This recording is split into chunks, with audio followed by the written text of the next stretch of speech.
Let's face it, Kanye West never stops being controversial. From a radio shock jock to a former president of the United States, these are all the celebrities who can't stand the guy.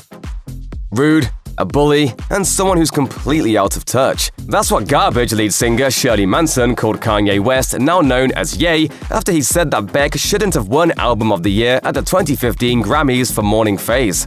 Instead of Beck, Kanye thought the award should have gone to Beyoncé for her self-titled album. First, when Beck's name was called to accept the award, West began climbing to the stage before heading back down, mimicking what he did to Taylor Swift in 2009 at the VMAs. Based on the crowd's laughter, it was apparent that they thought West was clowning around, but that wasn't the case. In a post-Grammy interview with E! News, he said that Beck should respect artistry and give Beyoncé his award. Manson's letter appeared on her Facebook page soon after. And if she held back while blasting West, it didn't look that way. Manson wrote in a since-deleted post, "Dear Kanye West, it is you who is so busy disrespecting artistry. You disrespect the talent, hard work, and tenacity of all artists when you go so rudely and savagely after such an accomplished and humble artist like Beck. You make yourself look small and petty and spoilt." I can think he's a brat. The singer and her band Garbage also responded to West's anti-Semitic comments, tweeting they oppose all forms of hate.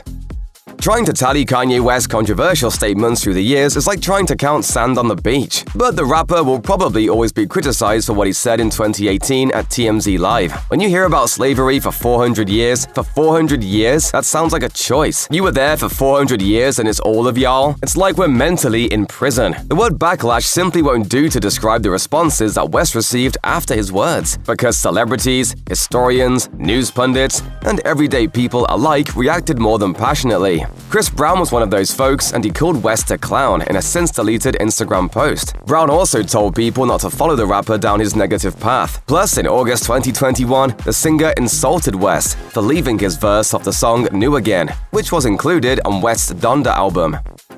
When Marilyn Manson showed up on stage at a listening event for Kanye's Donda album in August 2021, actor Evan Rachel Wood expressed her disgust via a classic song. Manson and Wood were a couple from 2007 to 2010, and with a now-deleted statement on Instagram posted in February 2021, Wood accused the veteran rocker of grooming, brainwashing, and manipulating for years. It's a claim that Manson denied. 2 days after he was seen at West's event, Wood hopped on stage at the Bourbon Room in Hollywood, California, and sang the New Radicals' You Get What You Give. Wood told the audience, "I've been saving this, but it seems like an appropriate time." She then posted the performance on her Instagram page before deleting it, writing in the caption, "For my fellow survivors who got slapped in the face this week, I love you, don't give up." Yes, it's true that she didn't mention Manson or West in her performance or in the caption, but it's easy to assume that her cover was meant for both of them. Plus, some might recall that New Radicals lead singer Greg Alexander takes a dig at Manson in You Get What You Give, which probably gave Wood even more incentive to direct the song toward her ex. This is a tale of two superstar rappers who went from friends to arch enemies. One of them is named Drake, and the other is Kanye West. In fact, there was a time when Drake spoke highly of West, telling MTV in 2013 that he respected and admired him. Then, sometime afterward, there would be much discussion of the two men having a beef with each other. But those rumors turned into fact in May 2018. That has something to do with Virginia rapper Pusha T, who signed to West's Good Music label, releasing a Drake diss song called The Story of Adidon. In the cut, Pusha revealed that Drake had a secret son, and the Canadian rapper believed that West helped leak the news to Pusha. In a 2019 chat with Rap Radar, Drake admitted that beyond their issues, he still considers West one of his favorite artists. However, he also accused him of lying in his public statements of affection toward him. Then, more drama was heaped on their conflict in 2021. West released his Donda album on Sunday, August 29th, and 5 days later, Drake dropped his Certified Lover Boy album. Both rappers dissed each other on songs made for their albums, while their respective fans debated online who would sell the most units. Ultimately, West and Drake had somewhat of a truce in 2021. A beef between Kanye West and Drake makes sense since they're arguably two of the biggest rappers in the world, and rap is super competitive. And West beefing with the Democrats? I love this guy right here. Let me give this guy a hug right here. I love this guy right here. Yep, that also probably didn't surprise many people after he began embracing far-right views and ideology. But a beef between West and Jennifer Aniston? Not even the most ambitious screenwriter would have thought of that storyline. But yes, it actually happened, and the Friends star found herself in a virtual boxing ring with West. It all had to do with his 2020 presidential run. I am Kanye West, and I approve this message. Based on her wording, Aniston believed that West had no business running for the highest office in the land, and she discouraged anyone from casting a ballot for him. Aniston wrote on Instagram, "It's not funny to vote for Kanye. I don't know how else to say it. Please be responsible." So how did West respond? He went for the obvious insult by tweeting that Friends wasn't funny. But the rapper eventually deleted the tweet, so maybe he remembered an episode of the 90s sitcom that humored him. In hip-hop, there's old school rap and new school rap. But there should be a category called middle school rap. Why? Because oftentimes rappers will bicker with each other like two 8th graders at recess, which was the case between Kanye West and singer Ray J in 2013. Some may recall that Ray J previously dated West's ex, Kim Kardashian, and he was in that much-talked-about sex tape with her. So to throw a major insult at the Chicago-raised musician, Ray J released a song called I Hit It First, where he delivered some ultra-sexual lyrics about Kardashian. West responded by changing some of the lyrics to his song Bound 2 when he stopped by Late Night with Jimmy Fallon a few months after I Hit It First was released. West brought up Ray J's older and way more famous sibling, Brandy, in the new lyrics. Then in 2016, Ray J devoted another song to West, Famous, after West depicted Ray J in a video for his own song with the same name. In Ray J's cut, which features Chris Brown, he implied that Kardashian and West were only a famous couple because of that infamous sex tape. Some might have been surprised to learn that Kanye West and Taylor Swift patched things up after the rapper-producer interrupted her speech at the 2009 MTV Video Music Awards. Are there any hard feelings towards him? I don't know him, and I've never met him. The artists became friendly and started going to dinner together. Swift also presented West with a Video Vanguard Award at the 2015 VMAs, so it appeared they had gotten over whatever hump existed. But in 2016, Kim Kardashian leaked a phone call between her then-husband and Swift, after the pop star denied approving the lyrics to West's song, Famous, where he references her. Swift talked about that phone call in a 2019 interview with Rolling Stone, and said she was tired of her contentious relationship with West. Swift told the outlet, "Some events took place that caused me to be angry when he called me a b***. Basically, I got really sick of the dynamic between he and I. And that wasn't just based on what happened on that phone call and with that song. It was kind of a chain reaction of things. At this point, no one should be surprised if Swift and West never speak again." Kanye West is known for many things, and one of them is delaying the release of his albums. It's often because he makes last-minute changes before putting them out, often removing the vocals that other artists recorded for features. It's happened to Soulja Boy, who was set to appear in a song called Remote Control for West's 2021 Donda album, only to find out that his contribution was nowhere to be found. Soulja reacted on social media and was understandably frustrated that West wasn't straightforward with him. While speaking to TMZ, Soulja Boy noted that West's actions were cowardly, suggesting that West used his label as a scapegoat and blamed it for Soulja's exclusion. And only after Soulja became vocal about his frustration, he tweeted a message about being with West's ex, Kim Kardashian, first while challenging West to a fight. Maybe Soulja shouldn't have expected to be on Donda until he actually heard his vocals on the finished product, considering West's track record. It could be easily said that J. Cole's relationship with Kanye West is a mystery. Although the two haven't gotten in a flat-out argument that the public knows about, it always seems like Cole wasn't all that fond of his fellow rapper. On Cole's 2016 single, False Prophet, he slammed West and his music. But in 2018, it looked like the two men settled their differences over the phone. West eventually shared a screenshot of the call in a since-deleted tweet and wrote in the caption, "We got love." But Cole didn't appreciate the move, which he discussed with radio host Angie Martinez that same year. Cole told the host, "He called me, but I would have never posted that or tell him to post that. I told him, it felt like you just used my name in that very quick conversation for social media and to keep your thing going, whatever you were doing. It felt like it wasn't sincere because of that." J. Cole ultimately felt as though West used him as a pawn. West never explained why he posted a screenshot of the call, but it appeared that the two became at least civil with each other, sitting together at the NBA All-Star Game in 2020. You know you really messed up when your heavily criticized actions land on the President of the United States' radar. In 2009, after Kanye West infamously yanked the microphone from Taylor Swift, Barack Obama reacted, according to a tweet from an ABC reporter named Terry Moran. But the former president didn't give his take on West during a press conference or an interview. His words were captured while he was speaking off record, calling West a jackass. Why would he do that? He's a jackass. The reporter's tweet eventually made its way around the internet and landed in multiple headlines. In fact, so much was made of Obama's comment that a White House spokesperson addressed it, saying it was truly off the record and wrong for ABC to send the tweet. But 3 years later, the two-term president spoke about West interrupting Swift's speech, and this time what he said was very much on record. Obama's words came after a reporter from The Atlantic asked him to choose West or Jay-Z. Obama chose Jay-Z, but said he liked West, calling him a Chicago guy who's smart. When pressed about the 2009 Jackass comment, Obama said he was one, but still thought he was talented. Look, I love his music. He's incredibly creative.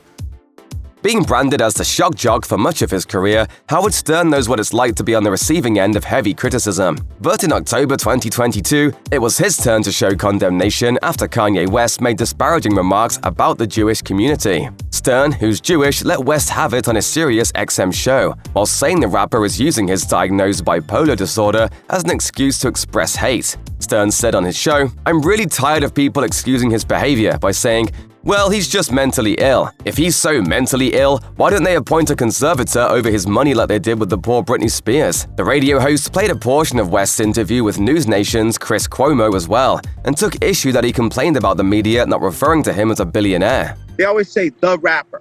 The rapper. Stern added, "If a newspaper article doesn't point out the fact that you're some sort of designer or genius, maybe that's not because they're Jewish, but maybe because you just don't put that much thought into who you are and what your business is." When Kanye West sent a racist tweet about those in the Jewish faith on October 9, 2022, Jamie Lee Curtis was one of the many people who responded. The actress tweeted, "The holiest day in Judaism was last week. Words matter. A threat to Jewish people ended once in a genocide. Your words hurt and incite violence. You are a father. Please stop." As of October 2022, her response has racked up nearly 25,000 likes and over 3,000 retweets. Curtis then stopped by the Today Show the following day to promote her film Halloween Ends and spoke about West again. She was clearly emotional while addressing his tweet, which showed that her emotions were still raw. While referring to some of the words that West used in his now deleted tweet, Curtis said on Today, "I woke up and burst into tears. DEFCON 3 on Jewish people? What are you doing?" Curtis went on to add, "It's bad enough that fascism is on the rise around the world, but on Twitter, on a portal, to pour that in? As if Jewish people haven't had it hard enough." Curtis's paternal grandparents were Hungarian Jewish, and the star said she thought of them after seeing West's tweet. Like many famous rappers, people have often approached Kanye West and rapped for him, hoping they'd score a record deal. Most times, however, nothing seems to come from the impromptu audition, but that wasn't the case with Big Sean.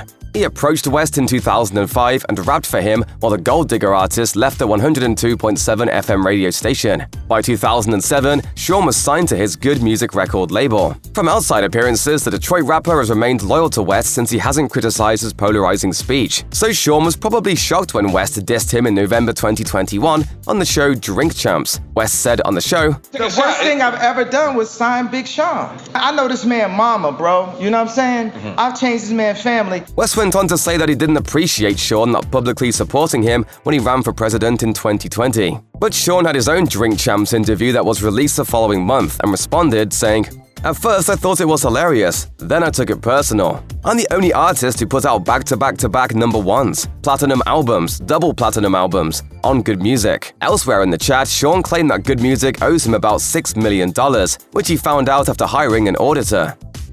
Celebrity news reporter Van Lathan probably won't be palling around with Kanye West anytime soon. Some might recall Lathan's former job at TMZ and ripping the controversial artist in 2018 when he visited. It all had to do with West's comments about black people choosing to be slaves in the United States, which angered and offended many. But most of those bothered responded on social media. Not Lathan though, he blasted West right there and then. Lathan said on TMZ, "I think what you're doing right now is actually the absence of thought. Frankly, I'm disappointed. I'm appalled. And brother, I'm unbelievably hurt by the fact that you have morphed into something, to me, that's not real." Now, fast forward to October 2022, and Lathan claimed that West made more controversial statements during that same TMZ visit, but it was never aired. The former TMZ reporter spoke about West on the Higher Learning podcast after the racist statements he made about the Jewish community in 2022. Lathan revealed on the podcast, "I already heard him say that stuff before. At TMZ, he said that stuff and they took it out of the interview. He said something like, 'I love Hitler. I love Nazis,' something to that effect." Lathan then said he didn't agree with the decision to remove that part of West's visit. At one time, Kanye West and John Legend weren't only close musical collaborators, they seemed like lifelong pals. But opposing political views and West's 2020 presidential run have all but ruined their relationship. The first sign of problems came in 2015, when Legend took issue with West saying Beck isn't a true artist after the rock singer won a Grammy Award. Then in 2018, after West tweeted support for Donald Trump, the All of Me singer texted him and asked him to reconsider. But West decided to share their private messages on Twitter before deleting them, something that Legend probably hated. Legend spoke about West again in 2020 with UK's The Sunday Times and admitted to not being all that close to him. At the time, Legend talked up their diminishing friendship to regular life stuff, like both of them raising families. The singer and pianist had a different take on their relationship in 2022, however. While speaking on the Axe Files podcast, Legend told the show's host, David Axelrod, "We aren't friends as much as we used to be because I honestly think because we publicly disagreed on his running for office and his supporting Trump. I think it became too much for us to sustain our friendship, honestly." Are you sensing a pattern here? That Kanye West has angered many of his former friends and collaborators? He and John Legend are no longer close, and his relationship with Big Sean has seen better days. Kid Cudi can also be thrown into that category, because he was one of West's buddies and music partners at one time. Yes, it's true their relationship has a rocky past. In 2016, for example, Cudi accused West of using ghostwriters to create his music, but things would hit rock bottom for the men in 2022.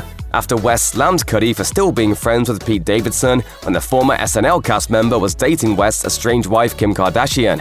Afterward, Cudi let it be known that rapper Pusha T's song Rock and Roll would be the last time people would hear him on a song with West. Cudi tweeted, "So I know some of you heard about the song I got with Pusha. I did this song a year ago and I was still cool with Kanye. I am not cool with that man. He's not my friend, and I only cleared the song for Pusha because that's my guy. This is the last song you will hear me on with Kanye." The word troubled wouldn't even begin to explain the ups and downs between these two. Surely, whoever dates Kim Kardashian knows they'll have to put up with paparazzi and a ton of public scrutiny. But Pete Davidson, who dated her for 9 months before they parted ways in 2022, had to also deal with Kanye West. That's because the rapper didn't take the news of him being with Kardashian well at all. It was clear based on the words he used in Rap of the Game's song Easy, where he threatened to beat up Davidson. There were 2 videos for the cut as well. One, which was in claymation, showed a Davidson character being kidnapped and buried alive by West. The second showed a skinless and very angry monkey beating the comedian to a pulp. Of course, West used social media to blast Davidson on top of that, sharing memes, including a Captain America Civil War post that had Davidson's face on it. West's messages about Davidson got so intense at one point, the comedian hired security. Mainly this was because he was concerned about West's fans harming him. Now, Davidson never said that he can't stand the Grammy Award winner, but one doesn't have to have mind-reading skills to figure that one out. Like, Kanye is a genius, but like a musical genius. You know, like Joey Chestnut is a hot dog eating genius. Kanye West introduced his Yeezy Season 9 collection during Paris Fashion Week in October 2022. But there was very little talk about most of the designs. One piece, however, got a lot of attention. It was a shirt that read, "White Lives Matter," a phrase the Anti-Defamation League says was originated by white supremacists in early 2015 as a racist response to the Black Lives Matter movement. West was immediately criticized for wearing the shirt by people like the mother of Ahmaud Arbery, the 25-year-old black man who was killed by father and son, Gregory and Travis McMichael, both white men, while jogging in Glynn County, Georgia. Another person who came down on West was Philadelphia rapper Meek Mill, who said he used to be a big fan. Mill wrote on his Instagram stories, "I used to listen to Ye every night and jail for motivation on God. It hurts my heart to even know some of y'all this crazy and lame. What you be doing for fame is driving you crazy." West later responded to Mill on his now-removed Drink Champs interview by implying he was working with the feds of all things, while also calling him a fake tough guy. On top of that, Mill probably didn't forget that West accused him of betting Kim Kardashian in 2020, while the former couple was still together. New York rapper Talib Kweli is another artist who had a friendship with Kanye West before things went south. Besides being chums, West can be credited with giving Kweli a hit single, Get By, which West produced. But cracks started to show in their relationship after West began showing his love for Donald Trump in 2016, something that Kweli criticized on Twitter before his account was suspended. 2 years later, Kweli told Esquire that he didn't like that West was palling around with Candace Owens. Kweli explained, "When Candace Owens came after me and I dismissed her, I was attacked on Twitter by racist Candace Owens fans. When Kanye said, 'I like how Candace Owens thinks,' I texted him and explained to him who she was. and how she comes after his friends. And his response to me was, "You know I love Donald Trump." But the biggest proof that West and Kweli's relationship changed came in West's 2021 Drink Champs interview, where he ripped Kweli for criticizing his Trump support. West exclaimed in the interview, Now, if you take the average 99% of people say, do you want to be Kweli or do you want to be Ye? More people gonna want to be Ye. Kweli took the insult in stride though, and told Drink Champs he was contacted so much about it, it felt like he had a new successful album released again.